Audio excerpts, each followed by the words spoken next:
आकिब जावेद साहब जरा ये तो बता दें कि आपके एक और ओपनर हैं, बड़े इंपॉर्टेंट प्लेयर हैं लाहौर कलंदर के, फ़खर जमान साहब, वो इंजर्ड हो गए हैं, अब वो भी लंदन जा रहे हैं रीहैब के लिए। उनके मामला तो पाकिस्तान क्रिकेट बोर्ड देख रहा है ना, या आप 4-5 दिन के बाद आप हमें आके बताएंगे नहीं जी वो भी अपने टिकट से गए हैं, वो अपने होटल से जो है वो खर्चा कर रहे हैं अपने पल्ले से, बाद में क्रिकेट बोर्ड रीइंबर्स कर देगा?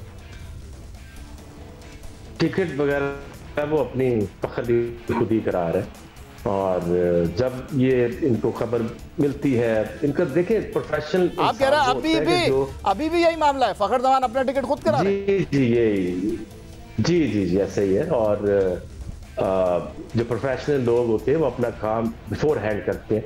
इनको तो जब तक मीडिया पे इनको क्रिटिसिज्म ना करो या इनसे पूछो ना, तो ये सोए रहते हैं। बाद में प्लेयर्स की मिन्नतें करते हैं, उनसे भी कहते हैं कि ऐसा ना कुछ स्टेटमेंट देना, ऐसी कोई बात ना करना। बट अगर आपका पूरा जो डिपार्टमेंट है, अगर एक प्लेयर ने टिकट खुद करानी है तो आप फिर वहाँ पीसीबी में क्या हो रहा है, और क्या किसी भी इंजरी का इलाज जो है वो इनके पास नहीं है? पाकिस्तान के अंदर कोई इनका मेडिकल पैनल नहीं है, इतना बड़ा। लेकिन आकिब जावेद साहब हमें तो जराए ये बता रहे हैं पाकिस्तान क्रिकेट बोर्ड के कि फ़खर का टिकट भी उन्होंने कराया है, जिस होटल में शाहीन ठहरे हुए उसी होटल में फ़खर की बुकिंग भी उन्होंने कराई है। आप कह रहे हैं कि नहीं जी फ़खर सारे मामला अपने खुद देख रहे हैं? हाँ जी, मुझे तो यही पता चला, पता नहीं पीसीबी अचानक जाग उठे, तो इसका मैं कुछ कह नहीं सकता। तौसीफ अहमद साहब, आकिब जावेद साहब कह रहे हैं कि अभी शाहीन शाह अफरीदी का मसला हल हुआ नहीं। अब आकिब जावेद साहब कह रहे हैं कि उनके पास ये इत्तलात हैं कि जी फ़खर भी अपना टिकट खुद करा रहे हैं, होटल भी खुद करा रहे हैं, तो ये क्या हो रहा है सर? आकिब ज़ाहिर है उनसे क्लोज है, फ़खर से काफ़ी, और वैसे भी ज़ाहिर है इत्तलात तो मिलती रहती हैं, ऐसा नहीं है। अगर ऐसा कुछ है और बोर्ड ने अभी क्लियर भी किया है तो वो अपनी जगह ज़रा खुल के बात की जाए ना, ताकि वो सारी जो, अगर शायद अफरीदी गलत हैं तो उनको कहा जाए, मगर खुल के बात नहीं होती तो फिर वो ठीक नहीं होता। पता नहीं क्यों नहीं होता। अब तो अब तो पीसीबी के एक मेंटोर भी हैं, एक अंडर 19 में, तो मेरा ख्याल खुल के बात करें। उसने तो खुला बता दिया कि जी ये हो रहा है, उसके साथ ये काम हुआ है, वो सारी चीज़ें। मुझे ये नहीं समझ आता फ़खर का और दानी ये कब इंजर्ड हुए, पता ही नहीं चला किसी को। ये कैसे इंजर्ड हुए, कब इंजर्ड हुए, पर कोई न्यूज़ एज सच नहीं आई। जैसे कि शाहीन की बात कर रहे थे हम कि हाँ शाहीन को लगी है, गिरा है, वो सब कुछ ना सामने है, इनका तो पता ही नहीं चला।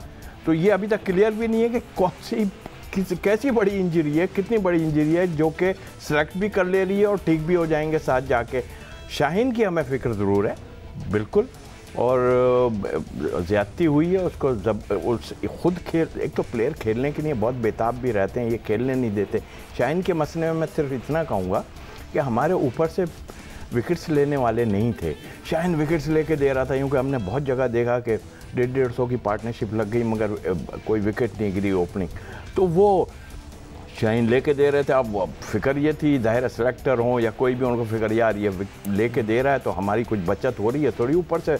लेकिन वहीं के में आपने खिला, इनका अपना कोई डिसीजन नहीं होता। प्लेयर पावर हर जगह आती है, चाहे कप्तान हो या कोई, अगर भाई हमने इसको खिलाना भाई खुद। सर आपने 2-3 सवाल रख दिए हैं। एक आपने प्लेयर पावर की बात कर दी है कि आपने बोर्ड की बेबसी की बात कर दी, तो पहले आकिब जावेद से यही पूछ लेता हूँ। तो आकिब जावेद साहब, जो तीसरा सबसे अहम नुक्ता तौसीफ अहमद साहब ने उठाया है, वो ये कह रहे हैं, और ये लोग बात भी कर रहे हैं वैसे बाय द वे, आप तो हमारे साथ फाइनल में मौजूद थे जियो न्यूज़ पर ट्रांसमिशन में। फ़खर बल्लेबाजी करने के लिए भी आए थे, 20 ओवर फील्डिंग भी उन्होंने की थी। तो लोग ये पूछ रहे हैं भाई ये अनफिट हो कहाँ जाते हैं? जैसे रिजवान अनफिट भी हो जाते हैं, लेकिन फिर वो खेल भी रहे होते हैं, वो आराम भी कर रहे होते हैं, और 20 ओवर विकेट कीपिंग भी करते हैं, 20 ओवर बैटिंग भी करते हैं, लेकिन कहते हैं जी अनफिट हैं ये, लेकिन वो आराम नहीं कर रहे। तो ये फ़खर के हवाले से भी बात हो रही है, भाई वो अनफिट हुए कब है वैसे? ये हैरानी की बात जरूर है, क्योंकि फाइनल के बाद तो ना कोई ट्रेनिंग हुई है ना कोई मैच हुआ है। इसका मतलब है कि उनको अनफिट थे, उनको पता नहीं इंजेक्शन लगा लोगों को खिला रहे थे। सर इससे ज्यादा हैरानी की बात यह है कि वो अनफिट है, उनका रिहैब हो रहा है और आपने उनको ट्रैवल रिजर्व में डाल दिया। अब ये पता नहीं इंजरी पहले हुई है, अब उसके बाद कैसी हो सकती है। तो इसका मतलब है कि ये इंजरी उनके साथ चली आ रही थी और ये खिला रहे थे, और फिर अचानक इनको ये ख्याल आया कि इनको भी इंग्लैंड भेजा जाए और इनकी भी जो रिहैब है या इलाज कराया जाए। आई थिंक देखें, जब आपके पास आप प्रोफेशनल्स के ऊपर आप बिलीव नहीं करते, आप अपने सिस्टम को मजबूत नहीं करते, आपके जो हाई परफॉर्मेंस सेंटर्स होते हैं वो इक्विप्ड होते हैं विद एवरी फैसिलिटी। ये वाहिद क्रिकेट बोर्ड होगा जो प्लेयर इंजर्ड होता है तो उसको घर भेजें या उसके अपने रीहैब सेंटर में भेजें। उन्होंने कहा जी कि दुबई में बहुत ज्यादा अच्छी फैसिलिटीज होती, जब वो टीम के साथ हैं तो टीम के साथ आपका डॉक्टर है या फिजियो है, तो दुबई की फैसिलिटीज का क्या फायदा और कैसे उनका यूज ये करते होंगे। होता तो ये है कि आपके हाई परफॉर्मेंस सेंटर में आपका एक रिहैब सेंटर होता है जिसमें तमाम किस्म की इंजरीज है और उनका इलाज होता है, और एट टाइम्स हो जाता है जब कोई बहुत मेजर कोई ऑपरेशन हो जो कि पाकिस्तान में अवेलेबल नहीं है तो फिर आप उनको बाहर भेजते हैं। लेकिन यहाँ तो उनके पास तो कोई फैसिलिटी है ही नहीं। नाम का हाई परफॉर्मेंस लिख देने से हाई परफॉर्मेंसेस नहीं बन जाते, वहाँ पे आपको एक्सपर्टीज चाहिए होती है।